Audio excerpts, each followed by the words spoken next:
DYTV 통일뉴스입니다. 첫 소식입니다. 사람만 있어다오.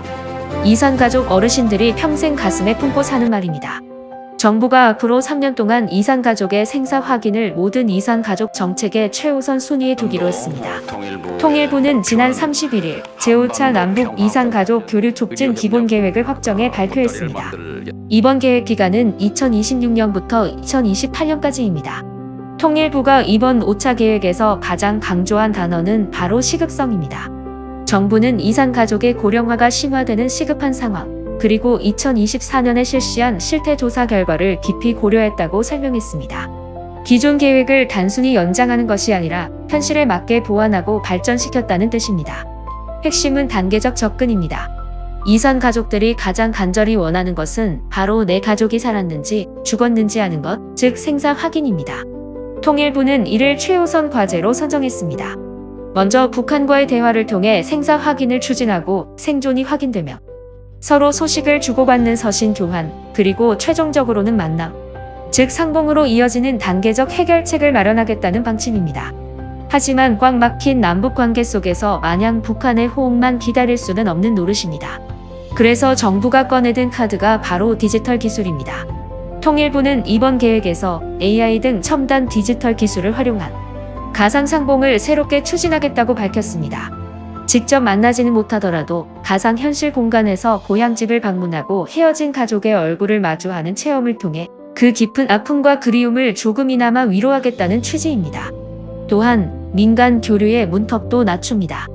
현실적인 여건을 반영해 민간 단체들이 주도하는 교류 경비 지원을 확대해 나가기로 했습니다. 정부 차원의 대화가 막혀 있을 때 민간이 물꼬를 틀 수 있도록 지원하겠다는 겁니다. 통일부는 이번 발표를 마무리하며 이산가족 문제는 더 이상 미룰 수 없는 인도적 과제라고 거듭 강조했습니다. 5차 기본계획을 바탕으로 끊어진 혈육의 정을 다시 잇고 이산의 상처를 치유하기 위해 최선의 노력을 다하겠다는 정부의 약속이 이번에는 반드시 실현되기를 기대해봅니다. 다음은 북한 내부 소식입니다.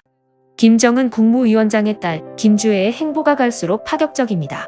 새해 첫날부터 금수산 태양궁전을 참배하더니 이번에는 건설 현장에서 직접 중장비를 운전하는 모습까지 공개됐습니다. 조선중앙TV는 김정은 위원장이 새해 첫날인 1월 1일 김일성 주석과 김정일 국방위원장의 시신이 안치된 금수산 태양궁전을 참배했다고 보도했습니다. 주목할 점은 동행인입니다. 공개된 사진 속에는 부인 리설주 여사와 함께 딸 주혜가 나란히 서 있습니다. 주혜가 북한 최고 성지라 불리는 금수산 태양궁전 참배에 동행한 것은 이번이 처음입니다. 충격적인 장면은 그 전날 행보에서 나왔습니다. 김정은 위원장이 당 정군 고위 간부들을 대동하고 해외 군사작전 전투위훈기념관 건설장을 방문했는데요. 조선중앙통신이 공개한 사진을 보면 김주혜가 아버지와 함께 삽을 들고 나무를 심는 모습이 담겼습니다. 여기서 그치지 않고 주혜가 간부들을 태운 지게차 운전석에 앉아 직접 운전하는 모습까지 포착됐습니다. 10대 소녀가 최고위 간부들을 태우고 중장비를 모는 이 장면 예사롭지 않습니다. 이런 파격 행보, 과연 4대 세습을 위한 본격적인 후계 수업일까요? 후계 구도 부각보다는 사회주의 대가정 이미지를 강조하려는 의도라고 평가했습니다. 지난 6일 통일부 당국자는 취재진과 만나 기본적으로는 후계 구도를 염두에 두고는 있겠지만 최근의 모습은 김정은 위원장, 리설주 여사, 그리고 딸 주혜가 함께하는 단란한 가정의 모습을 보여주는 데 초점이 있다고 설명했습니다. 즉, 최고 지도자의 가정이 모범을 보임으로써 북한 전체를 하나의 사회주의 대가정으로 결속시키려는 고도의 정치적 연출이라는 겁니다. 계속해서 북한에 대해 메시지를 짚어보겠습니다. 지구 반대편 남미 베네수엘라의 전국 혼란에 대해 북한이 민감하게 반응하고 있습니다. 니콜라스 마두로 대통령을 축출한 미국을 향해 맹비난을 쏟아냈습니다. 북한 외무성 대변인은 조선중앙통신 기자와의 문답 형식을 통해 미국의 마두로 대통령 축출을 가장 엄중한 형태의 주권 침해라고 규정했습니다. 나아가 이를 국제법과 유엔 헌장 위반이라며 강력히 규탄했습니다. 윤민호 통일부 대변인은 오늘 정례 브리핑에서 북한의 이번 비난은 사안별로 진행되는 반미 연대 차원의 반응이라고 선을 그었습니다. 윤 대변인은 5월 미국이 이란을 공격했을 때 북한이 보였던 반응과 매우 유사하다며 특별한 새로운 전략이라기보다는 중국이나 러시아 등 반미 성향의 국가들과 보조를 맞추는 연장선상에 있다고 평가했습니다. 흥미로운 점은 내부와 외부를 향한 메시지가 다르다는 것입니다. 북한 외무성의 이번 비난 성명은 대외용 매체인 조선중앙통신을 통해서만 보도되었습니다. 정작 북한 주민들이 매일 보는 노동신문이나 조선중앙TV에는 오늘 오전까지 관련 내용이 전혀 다뤄지지 않았습니다. 이는 북한이 대외적으로는 반미 연대를 과시하면서도 주민들에게까지 미국과의 갈등 상황을 자세히 알리고 싶지는 않아 하는 일종의 수위 조절을 하고 있다는 분석이 가능합니다. 북미 관계의 판을 완전히 깨지는 않겠다는 의도로도 읽힙니다. 다음 뉴스는 군부대 해체와 인구 유출로 지역 소멸 위기감이 그 어느 때보다 높은 강원도 접경지역 소식입니다. 정부가 내년에 평화경제특별구역 지정을 추진함에 따라 강원도 내 접경 시군들의 유치 경쟁이 뜨겁게 달아오르고 있습니다. 이 특구로 지정되면 어떤 혜택이 있을까요?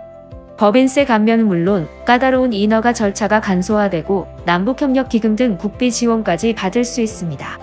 낙후된 지역 발전을 단번에 뒤집을 수 있는 획기적인 전환점이 되는 셈입니다. 지난 19일 확정된 기본계획에 따르면 정부는 내년 1차 지정을 시작으로 2030년까지 전국의 4곳 내외에 특구를 지정할 방침입니다. 좁은 문을 통과하기 위해 지자체들은 저마다의 특색을 살린 전략 수립에 착수했습니다. 먼저 동해안 라인입니다. 속초시와 고성군은 지리적 이점을 10분 활용합니다.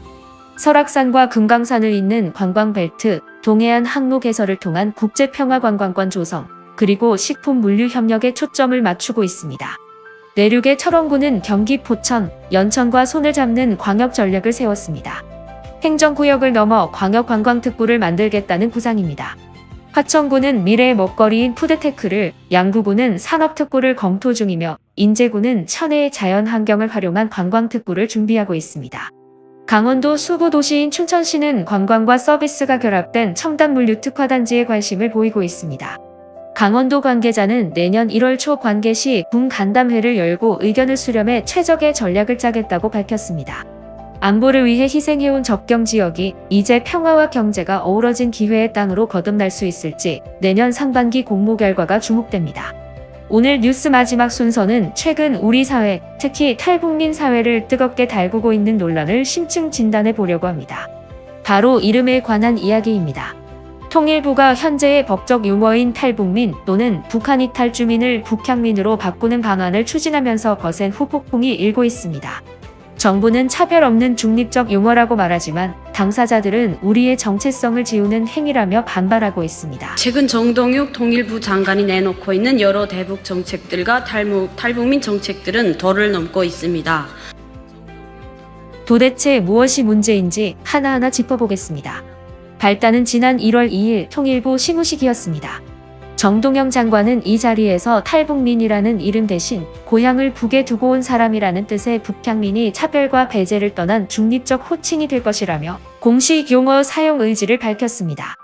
김남중 통일부 차관 역시 2026년부터 인식 개선과 사회 통합 차원에서 이 명칭을 사용하겠다며 정부와 지자체의 우선 사용, 민간 확산, 법률 개정이라는 3단계 로드맵까지 제시했습니다. 취지는 분명합니다.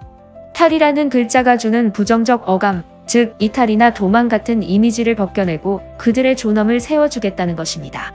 하지만 현실의 반응은 싸늘하다 못해 뜨겁습니다.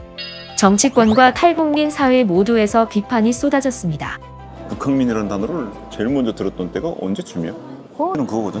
탈북자가 있고 탈북민이 있고 그다음에 법률 용어 북한 이탈 주민이 있고 세 개가 세토민도 있잖아. 세토민까지 해서 4개가 주로 그냥 왔다 갔다 쓰이는데 여기 새롭게 이제 북향민이라는 새로운 용어가 등장하면서 다른 것들을 이제 밀어내려고 하는 상황인 거잖아. 그럼 당사자인 탈북민 단체들의 반발은 더 거셉니다.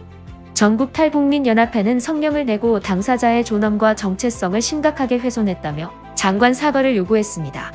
태영호 전 민주평통 사무처장 역시 탈북민 사회에서 전혀 지지받지 못하는 북한 체제에 대한 거부감과 적대감이 빠진 표현이라고 꼬집었습니다.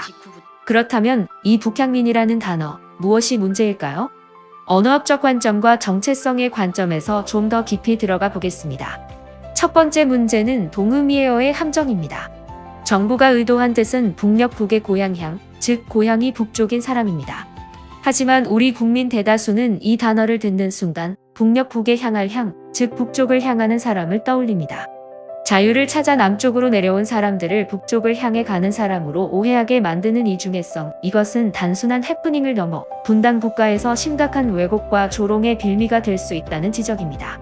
두 번째는 조어의 어색함입니다.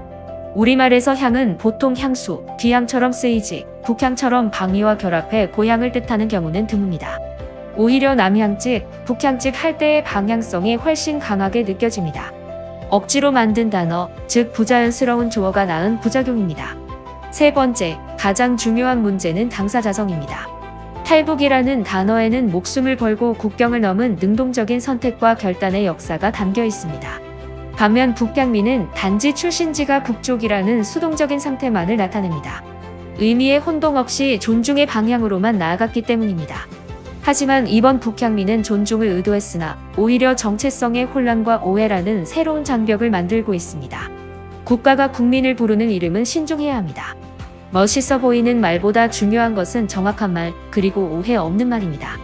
노무현 정부 시절 세터민이라는 용어가 왜 정착되지 못하고 사라졌는지 정부는 다시 한번 되새겨야 하며 지금이라도 탈북민들과 머리를 맞대고 진정한 복문화의 장을 열어야 할 때입니다. 지금까지 EYTV 통일뉴스였습니다.